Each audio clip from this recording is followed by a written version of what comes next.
I stay bout it, I'm not pouting. Break through walls and climb it mountains. If you want it, scream it loud and show this world what they've been doubting. Never waiting on the world to catch up to me. Leave it in the rear view. I wish that it was up to me. The world would never fear new. Okay, welcome back to the Brain Tainment podcast. Today I'm joined by someone with a remarkable story who I was really inspired by when I first came across this young man, and perhaps most notably his accounting of that story, which of course he'll share today, and we'll unpack from there his perspective on resilience and grit, and working to rebuild a positive mindset, even in the midst of tremendous challenge, is certainly something that this man exhibits. I talk a lot on this show about overcoming challenges, rebuilding our mindset, and trying to find a balance between controlling the controllable and working to find a level of acceptance for the things we can't. And my guest today is absolutely someone who can talk to those things. In 2014, he was serving in the Australian Army as a rifleman. However, he would have an accident that completely changed his life, leaving him a C5 quadriplegic. I'll let him tell the story, and then we'll dive into some ideas and break down his process for recovery and rebuilding his identity, which I've heard him talk a lot about, which is super fascinating. But firstly, mate, welcome to the show, Joel Sardi. Thanks, Liam. How you going, mate? Going very well. Before we dive in, mate, just a quick shout out to our mutual friend, Andrew Sturgis, for connecting us. You were a guest on his podcast, which is how I came across your story, and I was quite moved by that story and your accounting, and particularly some of the insights that you had, which I'm hoping we can unpack a bit today, mate. But to kick things off, for those not aware of your injury and your journey, could you perhaps walk us through what happened, and I guess what the last 6 or 7 years has looked like for you?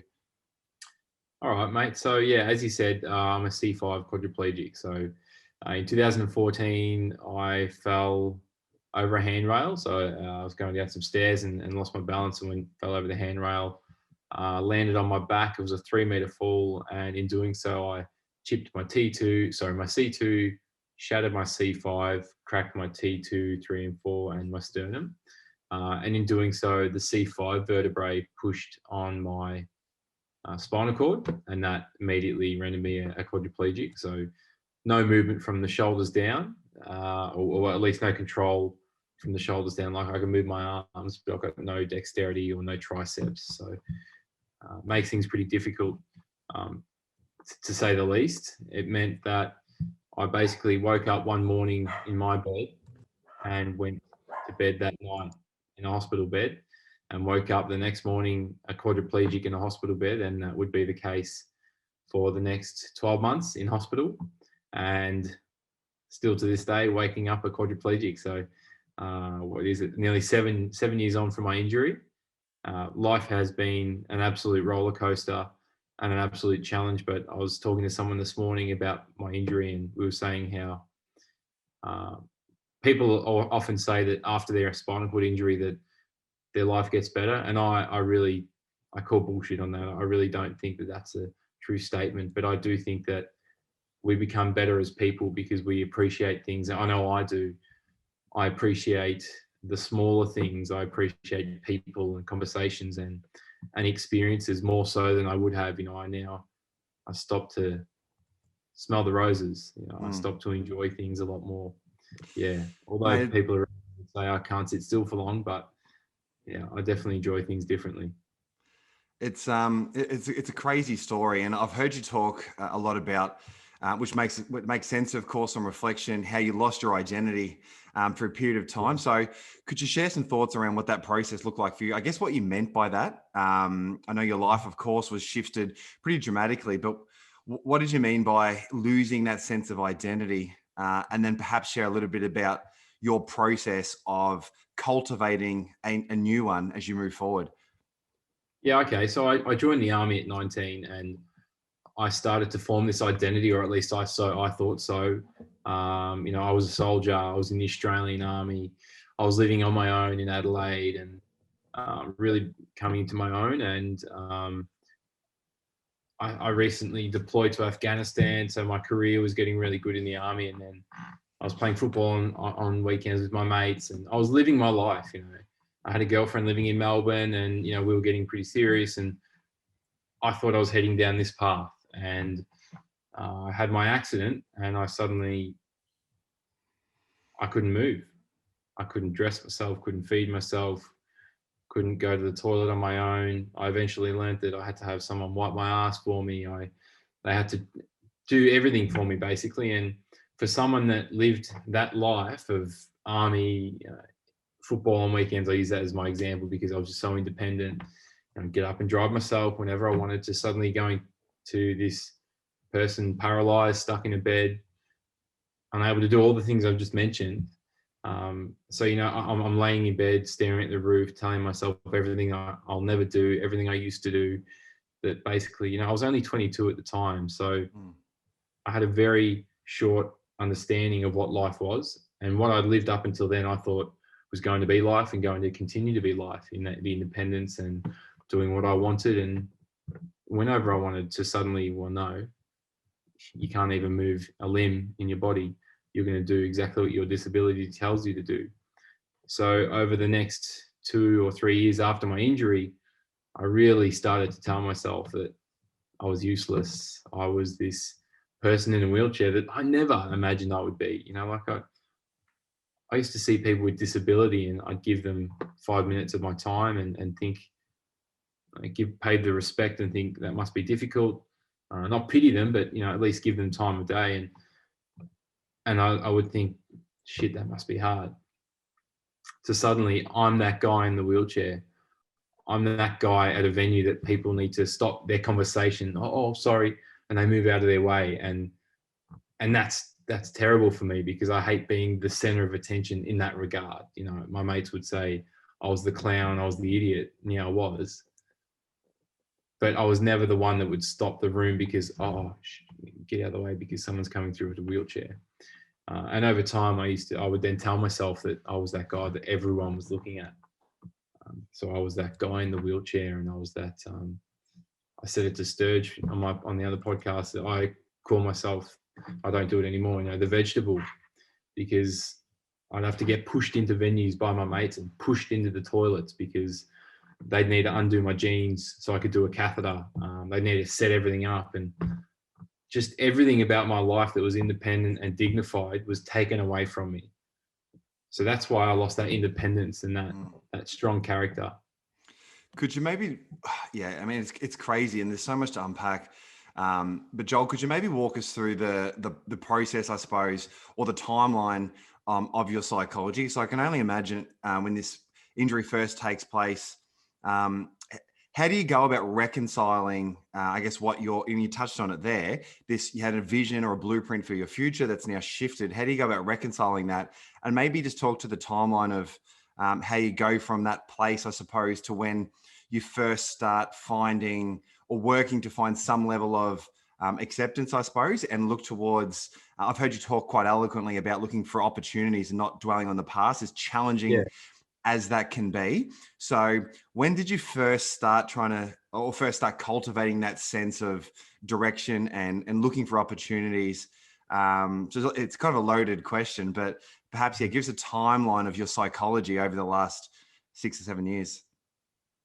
Yeah, I took a long time to make peace with my injury and to not forgive myself, but to be okay with where I was because of my injury and the decision I made to fall down the stairs. And then it was through various things, through rehab, through learning about the injury, becoming slightly more confident and comfortable with myself, and understanding that my life was so different to what I had pictured it to be. There was a little moment I had overseas after I got engaged to Elisa, where I was the happiest person probably in the state, in the country, whatever, in the world. And my injury couldn't have changed that. And I realized that life can still be beautiful. Life can still be really nice. It's really how I picture it and how my perspective on things. Like you said, the opportunity, I can't control what's happened in the past. I can't control the injury, but I can control what happens tomorrow and the next day and the next day. And it was probably through various stages of my rehab, both in 2016 and 17 in America, and then getting engaged to Elisa and just seeing the happiness that we had and my family had around that. Didn't matter that I was in a wheelchair, and it still doesn't matter now, because I still, for example, I'll wake up in the morning and I'll drive myself to work on my own. I'll then go into the office, open the doors, set everything up before anyone else gets there, and set my laptop up and start working and call people, and they wouldn't know I'm in a wheelchair. They wouldn't know the morning I've just had. And that's because, I set myself up positively in the morning to get to work, to do things, to achieve things during the day, injury or not. Dude, when I heard you talking with Andrew on his podcast platform about Elisa and that story of getting engaged, man, I can't tell you how much that just like lit up my soul, warmed my soul. Because again, going back to that idea of seeing opportunities and not dwelling in the past too much, I think everyone understands that on a very sort of cognitive or logical level, and everyone would agree that makes sense. It's an empowering way to kind of view life, but when you're in the thick of it, it's really hard to kind of to execute against that, I suppose. So I think just for the people tuning in, could you maybe just give us that story of proposing, how that unfolded? And essentially what I'm trying to get to the core of is, I think it's fair to say, what you've experienced and what you've gone through is certainly extremely, extremely challenging. But then to get to a place where you can experience such joy, such appreciation, I think is one of the more wonderful things. And a lot of people get stuck in various circumstances and don't quite sort of get through that. So for you to be able to work through your setbacks and still have that ability to appreciate the beauties in life is just fucking remarkable. And so, I feel like I'm derailing now, but I just wanted to pay credit to you, mate, because I felt so good hearing you sort of talk about that journey to get back to, feeling those things. So talk us through that proposal and how that made you feel, and perhaps how important she's been for you throughout this, last 6-7 years. So when I got engaged, it was there was a restaurant in California we went to. It was across the road from the beach, and we often would look at it and think, oh, that's so beautiful place. So I went behind her back and booked a dinner there and organised a couple of trainers to be there at the same time. And we sat down, and I said to Elisa, once at the table, oh shit, I left something in the car. Can you go get it? So we sent her out to the car, and there was nothing there. I just said, can you look for this thing in the back seat? It wasn't there. I knew where it was. It was at home. And gave the trainers enough time to run out from the toilet to get me out from my wheelchair and help me prop up, down on my knee. And bearing in mind, I've got no control of any of these limbs. So one was holding my arse cheek forward. One was balancing me, and I was doing the rest. And funny thing is, with a quadriplegic, blood pressure is a really big problem. And as soon as you straighten the body, the blood pressure drops. So you imagine being on one knee, torso straight up, my blood pressure started to drop. And I said to my trainer, I was like, fuck, Philippe, my blood pressure's going down, quick. And the natural response for that is for someone to push their fist into my diaphragm. So he did that, but in doing so, because I've got no control of bowel or bladder, he pushed some air out my ass, and the fart came out. And it was such a funny moment. I'm trying to keep my cool. I'm nervous as hell. Blood pressure dropping. I've just farted. Elisa's walking back through, and she saw me, and she's stressed and thought he's fallen out of his chair, because I've done that a couple of times. And then she clued and saw what happened, and it was just really nice, because I couldn't even speak the words. I was too emotional, and sort of happening again now. But just to be able to ask a woman like that's done so much and selflessly gives more and more, and still does to this day. I'm so lucky to have met Elisa, and for her to be the person she is. We've had some amazing memories together, and the wedding was just so special to celebrate with her, because the people that were there on the day were the people that have ridden this roller coaster with us together for the past at that stage, I think it was 6 or 5 years. Mm. So yeah, really, really beautiful time. And another one of those things that I don't think I would have meant so much to me, or I appreciated so much, had I not have had my injury and been through these times. Yeah, But like I said, that it's absolutely beautiful. And I feel like what I get from you, mate, is there's this, and you seem to have been able to change the narrative, I suppose, of what's taken place.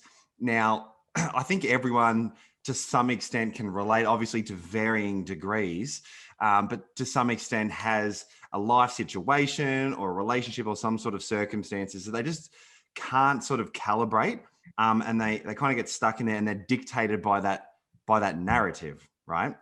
And so I guess what I'd love to know from you is how do you find that balance of finding a level of acceptance, I suppose, and the calm that may come with that, versus also still staying quite motivated to make progress and things of that nature. I've heard you talk about your personal ethos, creating what's possible. So maybe just share some thoughts around that balance between acceptance, but still, having an empowering idea that for the most part, you can control your future, I suppose. yeah, well, coming from my angle, Liam, having gone through what I've gone through, I've got an incredible amount of resilience, and I'll say that humbly, but because I know I do.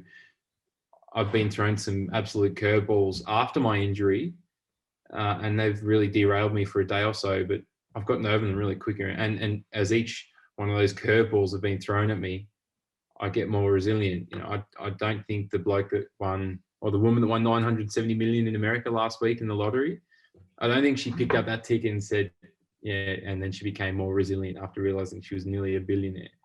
Like I've had a lot of negative stuff happen because of my injury, therefore I'm more resilient for it. So I can actually compartmentalize when things happen to me and realize, well, is it really that bad that my car's just broken down? I have to pay $50 or $200, or is it really that bad that I don't know that vase just broke that had sentimental value? Like, I don't know. I'm just trying to give examples, but there's really been nothing that's thrown my way that has really thrown me off.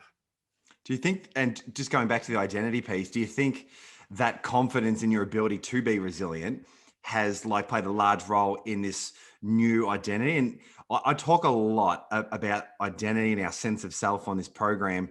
And I think with you, mate, it seems like it kind of reinforces this idea or notion that I have, that if you are able to go through, different circumstances and slowly but surely build a level of resilience, you then have a sense of confidence that when things inevitably arise in the future, like you've just touched on there, you have the ability, you have the resilience, the determination to see that through. And I think what comes with that is a level of empowerment. Have you found that to be the case? Yeah, definitely. Yeah.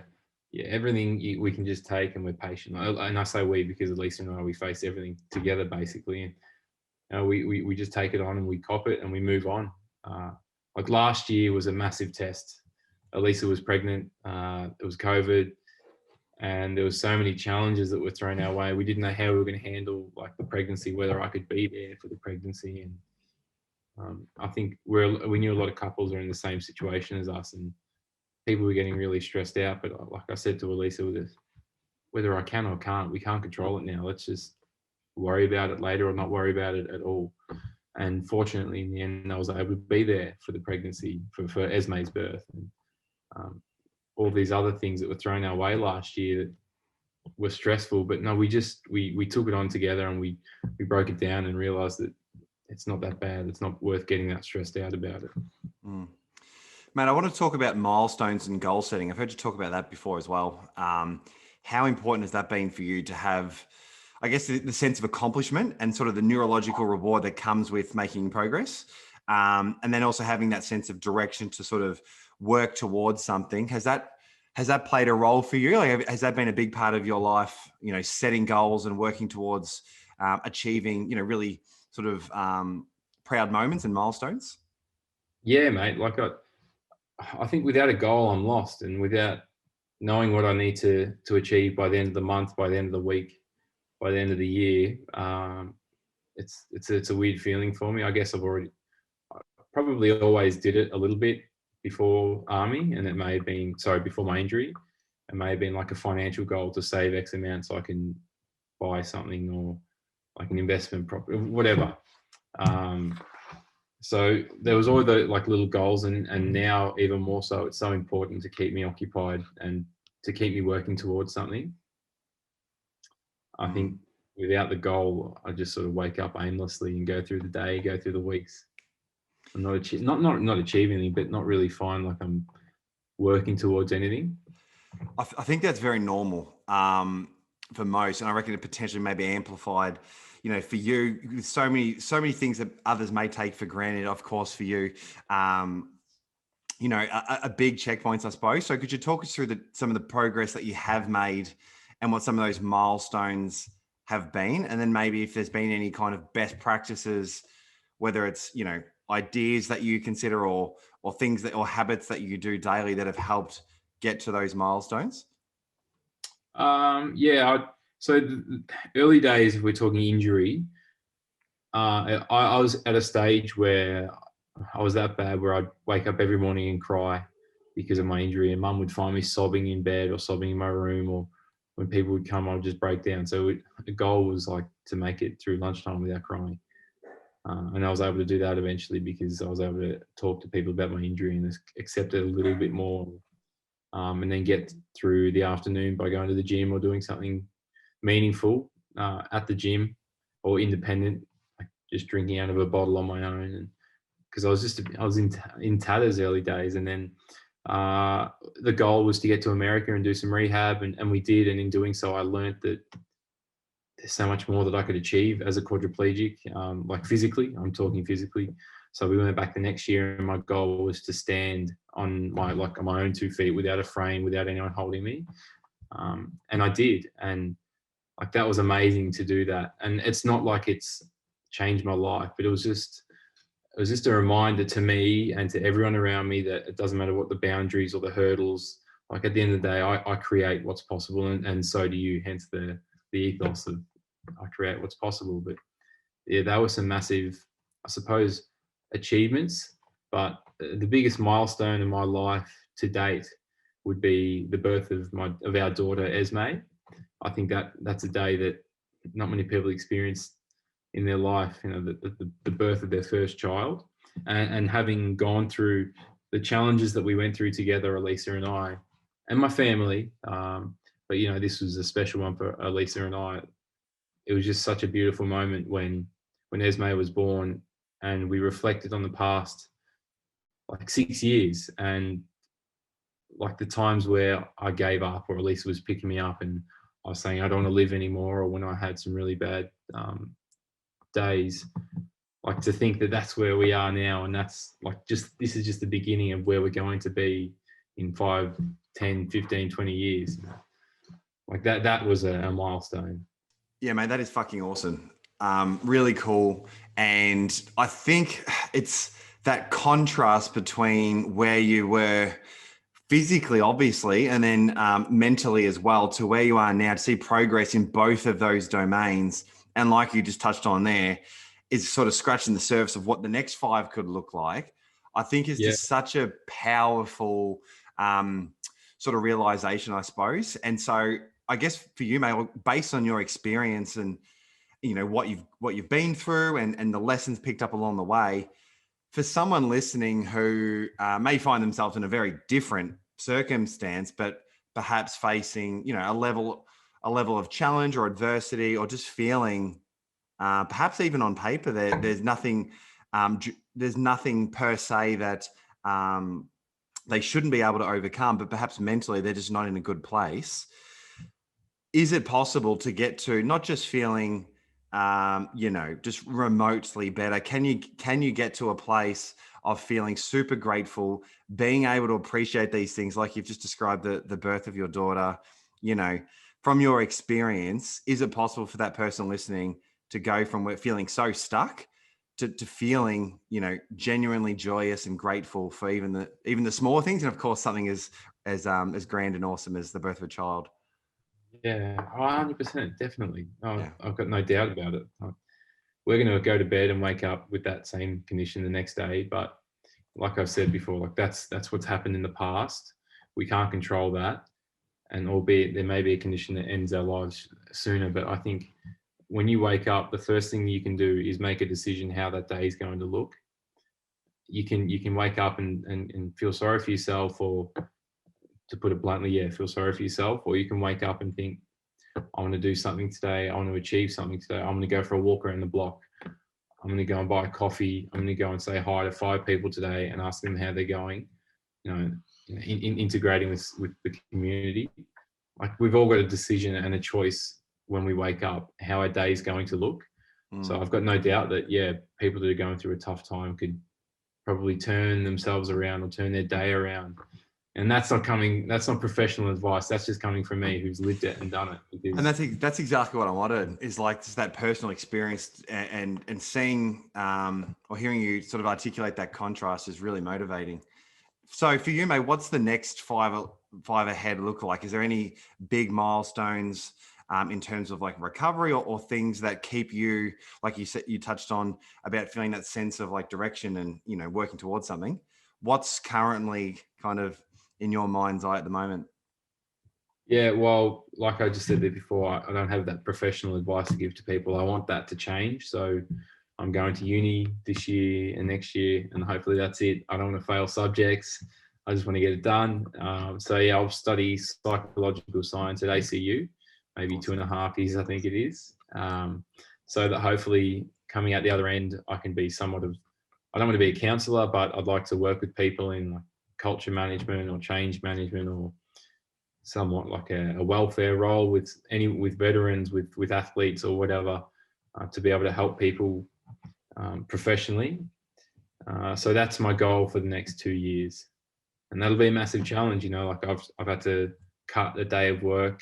We've got Esme at home, so I'll have a big distraction machine at home. I'll have a lot of study to do. My weeks will be busy, but yeah, I think, what's the saying? You want something done, give it to a busy person. Mm-hmm. Hopefully that's true with me. Mate, you got a bit going on. Yeah.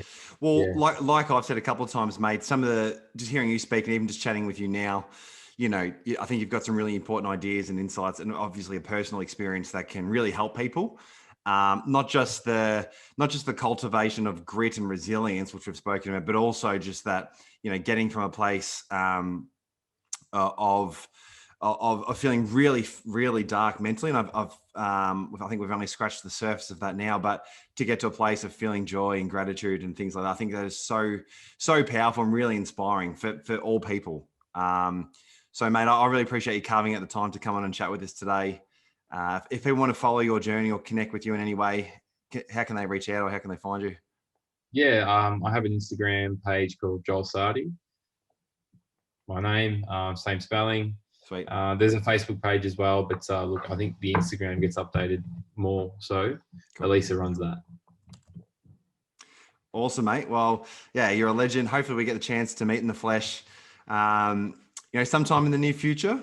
And look forward to hearing how your studies go. I'm sure if you're ever up for another conversation to riff on ideas, mate, then this is the platform for you. But yeah, testament to your journey, your resilience, and really fascinated by, you know, the insights you've picked up along the way, and how you've been able to, you know, use something that you can't control, but I guess have some influence over what that has meant and assign it meaning. I think that is just so fucking impressive. And something that I want to be able to do in my own journey in different respects, and I'm sure for people listening too. So credit to you, Joel. Thank you very much, Liam. Thanks for your time, mate.